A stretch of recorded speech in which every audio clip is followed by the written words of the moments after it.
Hello YouTubers, my name is Attila Mate from Blue Sky Photography, and today I would like to talk to you about macro photos and how to shoot macro photos not how to shoot, which are the possibilities to shoot macro shots with your camera in different situations and with different lenses or different possibility of lenses. So I will speak over here. First of all, I'd like to apologize. I will chimp sometimes down on my phone because I made some notes, so I don't forget those notes. Sorry about that. So I will separate this topic, in four different possibilities, I would say, or four different tips how to achieve some macro shots. Now, these are all four tips are my experience. I use them all and I know what kind of results would you get with all of these. So first of all, obviously you can make some great macro shots if you have a macro lens. Now, what it means a macro lens? The macro lens, it means that the magnification of the image, it will be 1:1. It means that the real life size of the thing, of the flower or whatever you are shooting, the real life size, it will be projected on the sensor or on the image. That it means 1:1 magnification. Now, if a lens is not 1:1, that does not have 1:1 magnification, that means that that lens is not really a real macro lens. It has some macro capabilities, but it's not a real macro lens. Every real macro lens must have 1:1 magnification. If you look to buy a macro lens, bear this in mind, that lens must have 1:1 magnification. Now, obviously, this is the best tip between all four, but this is the most expensive as well.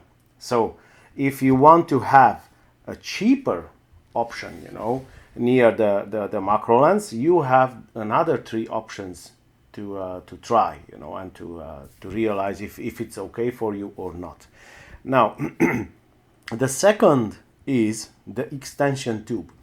Now, extension tubes, what they do, you will attach the extension tubes on the back of the lens, and when you attach on the back of the lens, it will create a higher distance between the lens and the sensor.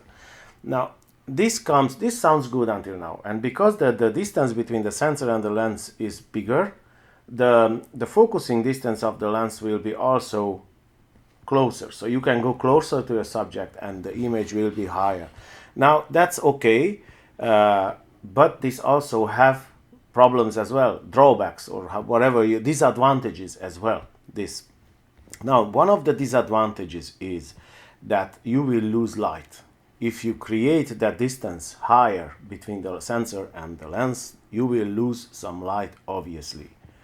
When you get these extension tubes, then you will get a set of tubes. So it's not only one, you will get 2 or 3 or 4, and then you decide yourself how many of them you want to attach to your lens. Now, you attach more extension tubes, the magnification of the image will be higher and higher, bigger and bigger in your image, but that also means that you will lose more and more light as well.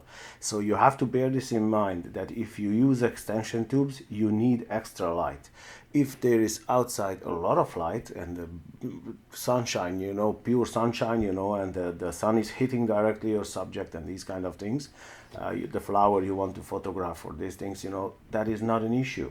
But if you are in a shadow, or even not in the shadow, but the sun is not out, it's a little bit cloudy day or something, the extension tube is not really the best idea, except if you have flash, macro flash, then it's again a different story. So there are disadvantages as well together with the extension tubes. Now, the third possibility is the reverse adapter.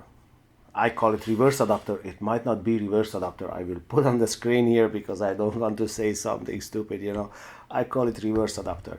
What that means is that actually you turn your lens not upside down, back way.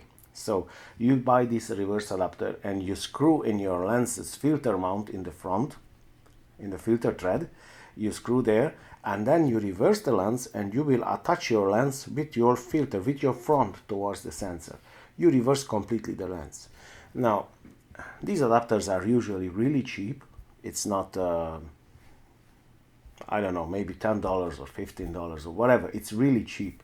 You can buy them anywhere on eBay or on Amazon or these kind of places. I will put a few pictures, you know, up here so you can see what I'm talking about.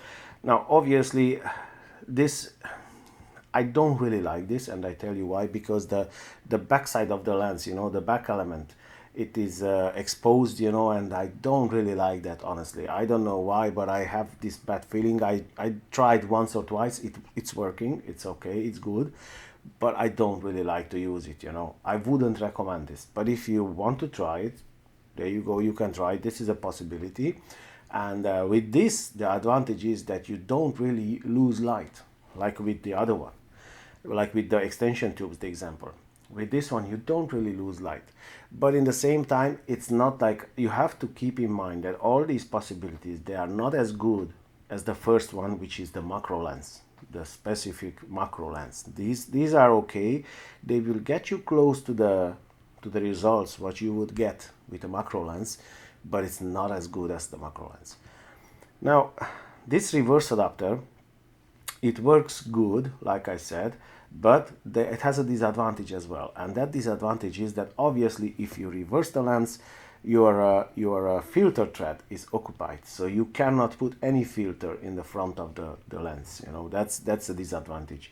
Now, not many times you want to put a filter in the front of the lens, but there are situations when you want to put a filter, you know, over there, and you cannot do that because obviously the lens is backward.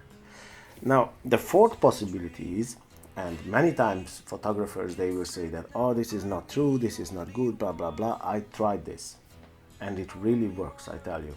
And that is, if you have a very high resolution camera, the example, you have a Nikon D850, or you have a Sony A7R Mark III, or you have something which is 40, 50, or a Canon 5DSR which is 50 megapixel, you have these kind of cameras.